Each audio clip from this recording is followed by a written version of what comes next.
Bonjour Instagram, alors je vais attendre quelques secondes que vous vous connectiez.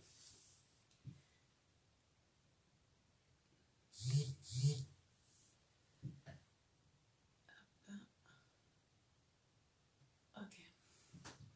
Bien, alors, donc aujourd'hui je souhaitais vous faire ce live pour vous parler des capacités qu'a le corps en termes de bobologie, à libérer toutes ces bobologies lorsque l'on fait un travail de libération émotionnelle. Évidemment, c'est en lien bien sûr. Je reviens un petit peu aux bases. Lorsque dans notre vie nous traversons des épreuves, je dirais des chocs émotionnels, que ce soit le mois d'avant, que ce soit 10 ans avant, que ce soit 30 ans avant, peu importe la durée, que ce soit quelque chose que nous ayons vécu pendant que notre maman était enceinte, que ce soit quelque chose qui nous a été ramené par exemple par une mémoire transgénérationnelle de nos parents, grands-parents, arrière-grands-parents ou peut-être encore plus loin. Coucou Cynthia, salut. Donc Cynthia, donc je suis en train de parler donc de la bobologie qui peut agir sur notre corps et que nous pouvons libérer par la libération des mémoires émotionnelles.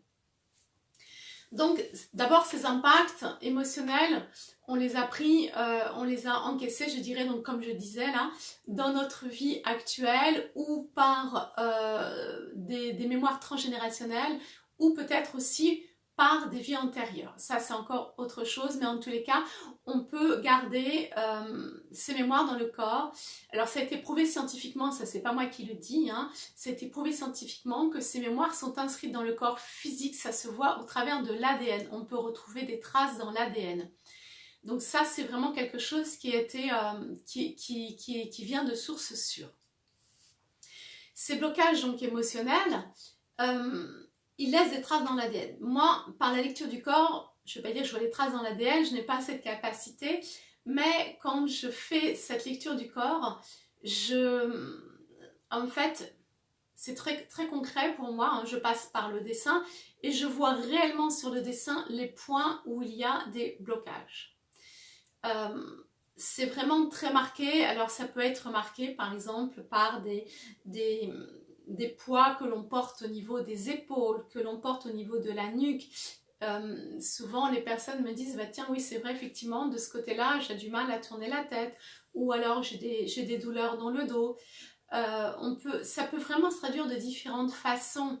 Les poids émotionnels dans les jambes, pour moi, très souvent, c'est quelque chose qui bloque, qui fait comme moi j'appelle ça un boulet, en fait, avoir un boulet à la jambe. Et c'est quelque chose qui empêche, pas qui empêche automatiquement. En fait, ça se traduit soit par le fait de ne pas pouvoir faire les choses du tout, ou ça se traduit par pouvoir avancer mais de façon extrêmement compliquée. Vous savez, des fois on essaye de faire un truc et puis on n'y arrive pas et puis on réessaye une autre manière et puis alors on se dit ah ouais mais j'ai peut-être pas bien fait ça, on remet en question et en fait quelque chose qui nous semblerait être à la base relativement simple, on ne sait pas pourquoi, ça nous prend beaucoup de temps, ça nous demande beaucoup d'efforts parce que vraiment on a l'impression de se traîner quoi, c'est vraiment le boulet à la patte. Au niveau des bras aussi, il peut y avoir des mémoires inscrites. Moi, je fais souvent le lien avec le père ou la mère qui nous ont transmis ces mémoires. Donc, ça va donner pour moi un blocage. Ça peut être dans la main, dans le bras. Et là, pour moi, c'est vraiment tout ce qui a trait au faire dans la vie. L'action de faire. Alors que les jambes, c'est vraiment pour avancer. Ce sont deux choses qui sont complètement distinctes. Il peut y avoir aussi des mémoires qui sont inscrites dans le ventre. La plupart du temps, elles sont reliées à des émotions que l'on a, comme je dis, c'est pas très élégant, mais comme je dis, des émotions que l'on a bouffées. En fait, vous savez, quand on se vraiment bouffer des émotions pendant notre petite enfance, adolescence, etc., on en a tellement bouffé que, voilà, moi je le vois par le biais du ventre, où j'ai vraiment le ventre qui est gonflé. Il y a des personnes chez qui ça se traduit, je donnerai des exemples après de clientes, ça se traduit aussi par une prise de poids ou par le fait que les personnes n'arrivent pas à mincir. hein, ça c'est vraiment aussi en lien. C'est vrai, il y a tout, je dirais que tout est possible en fait, hein.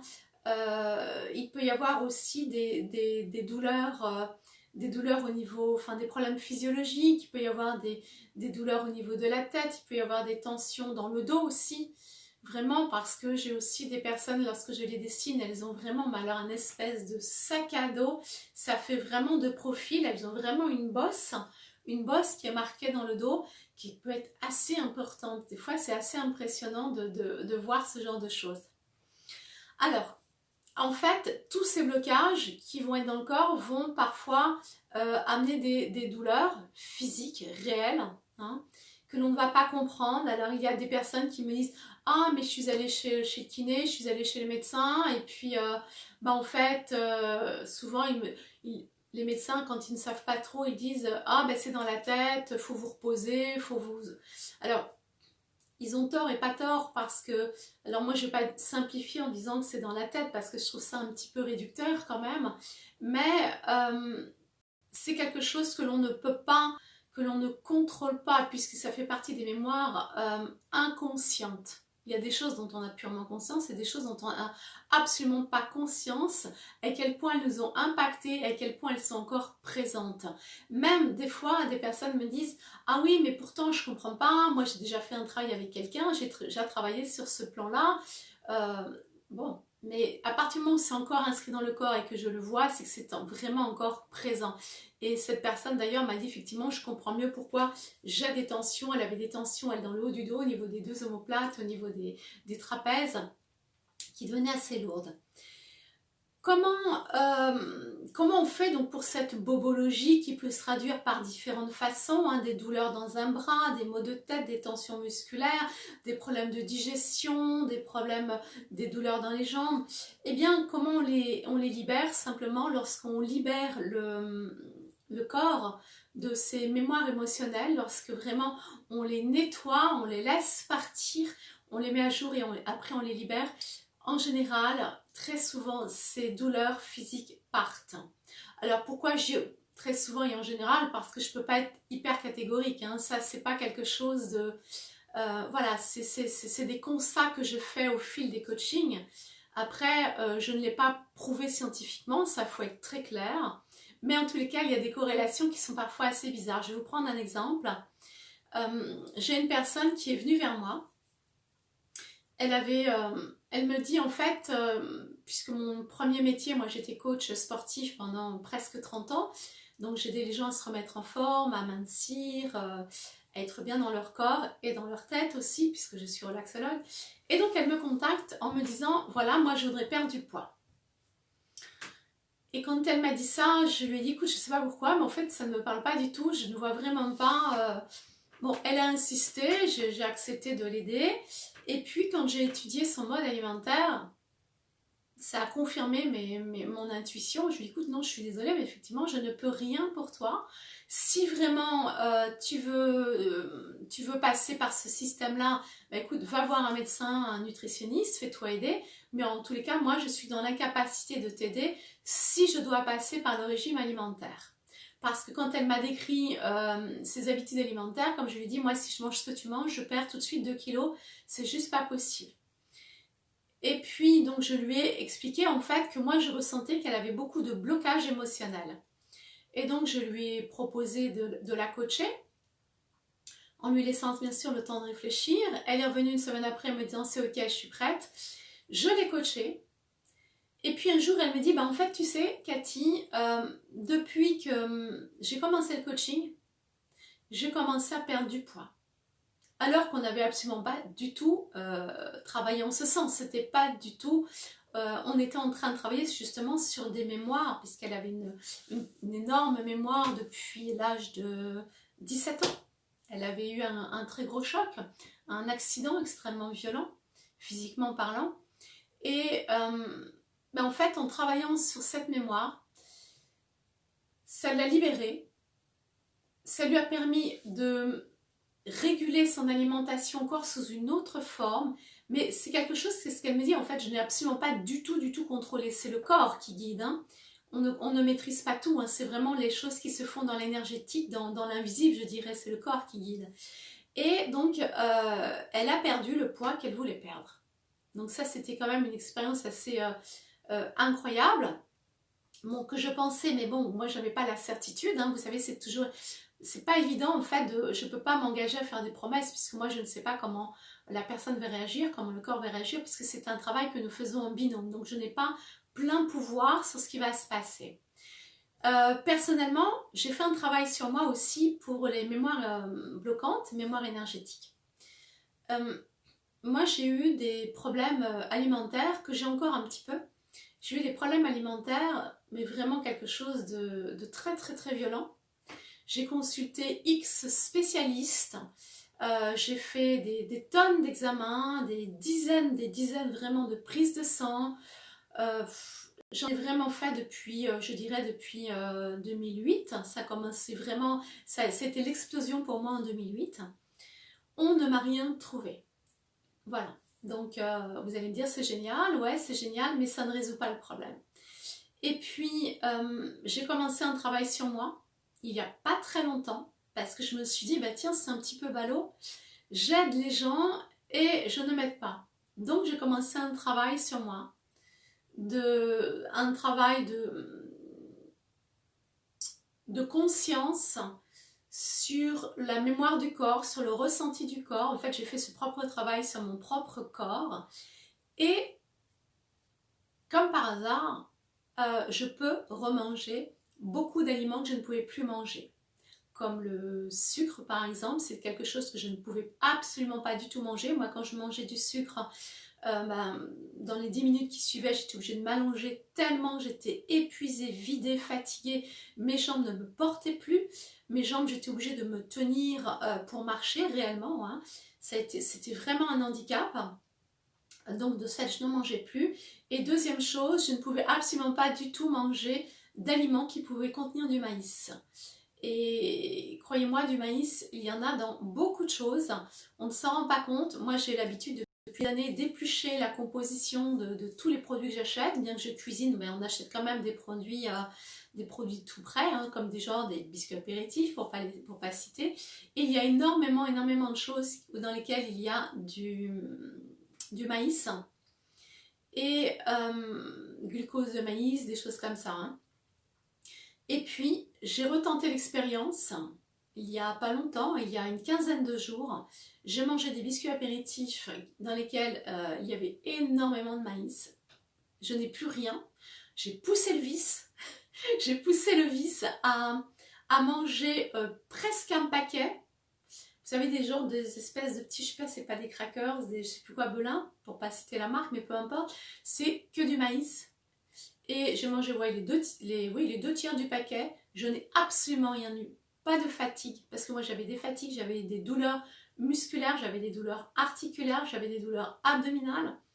Et je n'ai absolument rien eu. Alors, j'ai pas encore testé tous les aliments. Mais en tous les cas, j'en ai déjà testé 2 sur lesquels vraiment c'est juste incroyable. J'ai pu remanger de la pâte à tartiner que je ne mangeais plus depuis des années.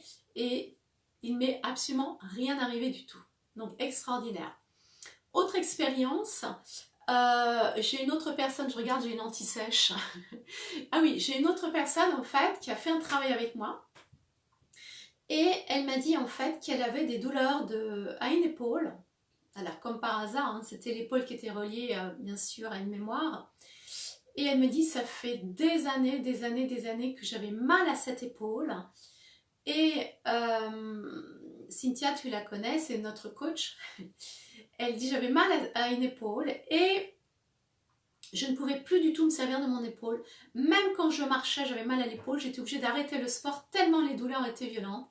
Et je lui ai envoyé un message hier pour avoir confirmation parce qu'on a terminé le coaching il y a, je vais dire à peu près un mois. Et elle m'a dit, Cathy, je n'ai absolument plus mal du tout. J'ai pu reprendre le sport. Je peux me servir de mon bras et de mon épaule en totale liberté. J'ai plus du tout de sensations désagréables et vraiment de douleurs parce qu'elle me dit c'était des douleurs au point de sentir l'épaule même quand je marchais. Autre expérience. Caroline. Caroline, C'est une jeune femme que je coach depuis peu. En fait, elle m'a fait part. Elle me l'a dit, là je l'ai eu vendredi. Quand est-ce que je l'ai eu en coaching? Je l'ai eu cette semaine, je ne sais plus, il y a 2 jours je crois. On en est à la 3e séance et elle me dit, écoute, c'est incroyable parce que ça faisait plus de 20 ans. Plus de 20 ans qu'elle avait, elle me dit que j'avais des tensions au niveau des trapèzes, c'est ça, au niveau des trapèzes depuis plus de 20 ans. Et mais j'ai fait de la kiné, j'ai essayé de me détendre, j'ai essayé plein de choses, ça n'y a jamais fait. Il n'y a jamais eu d'amélioration. Et là, depuis qu'on a commencé le coaching, elle me dit c'est la première fois, je n'ai plus du tout de tension, plus de douleur depuis plus d'une semaine. Elle me dit ça ne m'était jamais arrivé depuis plus de 20 ans. Donc vous voyez, quand on libère en fait les émotions, ça libère le corps. C'est vraiment comme quoi il y a vraiment un lien, c'est vraiment inscrit dans le corps, c'est vraiment ancré dans le corps. Et puis, il y a Prudence. J'ai mis le témoignage en publication et en story. Je ne sais pas si vous avez vu, vous verrez les images. Si vous ne l'avez pas encore vu, si vous regardez en replay, vous pourrez regarder les images. Prudence m'avait proposé de faire une photo avant le coaching et une photo après. Bon, je lui dis écoute, pourquoi pas, moi j'avais jamais expérimenté. Et sincèrement, elle m'a envoyé la photo, donc là cette semaine, c'est incroyable quoi. Moi, j'ai pas vu en fait la transformation parce que comme je vois les gens régulièrement, je n'ai pas vu à ce point-là qu'il y avait une transformation. Et vous verrez que sur la photo, sa peau est beaucoup plus lumineuse. Elle a un regard, elle est beaucoup plus lumineuse. C'est la différence, quoi. Elle est vraiment extraordinaire. Voilà, donc c'est pas mal d'expériences que je voulais partager avec vous. Il faut vraiment, voilà, c'est pour insister sur le fait que souvent les gens me disent ah mais tu crois, ouais mais non, mais de toute façon moi c'est pas grave, oui j'ai vécu ça mais c'est pas grave, je le vis bien, oui mais ça tu sais ça fait longtemps, c'est pas un souci. Alors sachez qu'il y a une réelle différence entre ce que dit le mental et ce qu'a imprimé le corps. Parce que le mental, pour se protéger, évidemment, parce qu'il a un petit peu la trouille, hein, c'est un petit pétochard, le mental, pour nous protéger, il va vous dire mais non, mais non, mais non, mais je vais bien, t'inquiète, hein, tout va bien, il n'y a aucun souci, cette histoire, elle est ancienne, et encore quand ce sont des histoires dont on a conscience, parce que je ne vous parle même pas de toutes ces histoires inconscientes qui nous ont traumatisés. Et en fait, on ne se rend pas compte à quel point tous ces chocs émotionnels ont pu vraiment s'imprégner dans notre corps, dans notre ADN.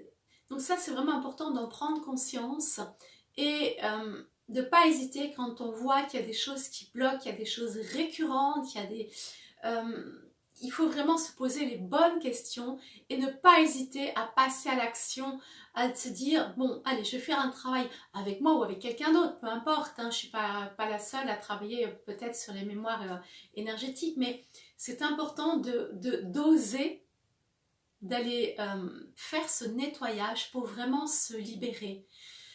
Toutes les personnes que j'ai coachées, il y a vraiment une libération, il y a vraiment aussi bien du mental que du corps. J'ai une autre personne qui m'a dit, Cathy, mon bassin ne bougeait plus, où j'avais oublié, tiens, Amandine. Elle m'avait dit, en fait, mon bassin, quand j'allais chez le kiné, chez l'ostéo, me disait, mais t'es complètement bloqué au niveau du bassin. Et on a fait le coaching. Alors elle, on a travaillé beaucoup sur le corps, hein, et on est passé beaucoup par le corps au niveau des exercices. Et quand elle est allée revoir son ostéo, peut-être un mois après, le gars, il lui a dit, mais c'est incroyable, depuis que je te connais, je n'ai jamais vu ton bassin bouger avec autant d'aisance. Vous voyez, donc c'est vraiment important de ne pas être dans le déni, parce que, en plus, c'est un travail qui est léger, c'est pas le truc qui est lourd, qui va vous plomber pendant une semaine ou pendant 3 mois, quoi. Oui, parfois, ça peut réveiller des souvenirs, il peut y avoir des pleurs, mais hormis ça, voilà, c'est vraiment une libération, c'est un passage, c'est une étape pour aller vers quelque chose de beaucoup plus fluide, de beaucoup plus léger. Voilà, donc c'était ce que je voulais partager avec vous. Si vous avez des questions en replay, eh bien n'hésitez pas à me poser les questions en message privé. Alors, qu'est-ce que tu dis, Cynthia? Comment savoir qu'un blocage... Attends, je vais prendre assistance lunettes. Comment savoir qu'un blocage, déficience physique, peut être lié à un blocage du passé? Alors, déjà, souvent c'est quand on est allé consulter, quand on a consulté kiné, ostéo, médecin et que vous voyez que ça marche pas en fait, que c'est récurrent. Ou alors la personne arrive à un moment donné, elle va vous soulager pendant un jour ou deux. Par exemple, je vous dis une bêtise, vous allez aller chez le kiné, chez l'ostéo, il va vous soulager pendant un jour ou deux, puis paf, ça revient. Et une deuxième fois, une troisième fois, ou alors il ne se passe rien du tout. Voilà, c'est quand c'est quelque chose qui est récurrent, la probabilité que ça vienne d'un traumatisme, d'une mémoire inscrite dans le corps est vraiment importante, cette probabilité. C'est pas, on ne peut pas avoir la certitude comme ça, il n'y a pas je dirais que on n'est pas médecin, on ne fait pas de radiologie, même si moi j'ai la capacité de lire dans le corps des gens. Après, jamais je ne pourrais me substituer à un diagnostic de médecin. Bien évidemment, ce n'est pas mon rôle. Donc moi, je dis plutôt quand vous avez des choses qui sont récurrentes. Vous voyez, quand vraiment vous avez essayé de résoudre votre douleur, on va dire, ou votre blocage, et que vous voyez que ça revient. Voilà. Comme le cas de la personne qui avait l'épaule bloquée, comme le cas de la personne qui avait le bassin bloqué, comme le cas de moi qui n'arrivais pas à... Les médecins n'arrivaient pas à régler mes histoires d'intolérance alimentaire. Vous voyez, c'est vraiment quelque chose qui perdure en fait. Hein. Voilà. Est-ce que c'est clair? Je t'ai bien répondu, Cynthia? Bien, et bien écoutez, en tout cas, merci beaucoup. Et puis, merci de votre écoute. Donc, n'hésitez pas, si vous avez des questions, posez-moi vos questions, même en replay, bien sûr, en commentaire. Je me ferai un plaisir de vous répondre. Et puis, si vous voulez avoir... Oui, ok, merci Cynthia. Si vous voulez avoir des informations sur le coaching que je propose pour libérer les mémoires énergétiques, eh bien, n'hésitez pas à me contacter. Je commence toujours par un premier contact téléphonique parce que c'est important que nous ayons le feeling pour travailler ensemble, aussi bien pour vous que pour moi. C'est très important parce qu'on va quand même toucher, je dirais, à des choses intimes. Donc, il faut que vous soyez bien, que nous soyons bien ensemble. Voilà, et que je puisse vous expliquer comment se déroule ce processus. Donc, dans ce cas-là, on prend un rendez-vous téléphonique, on s'accorde une demi-heure, on échange, et puis après, libre à vous de passer à l'action pour aller vers une renaissance, pour aller vraiment vers qui vous êtes au plus profond de votre cœur. Merci de votre écoute et je vous souhaite un excellent week-end. Bye bye!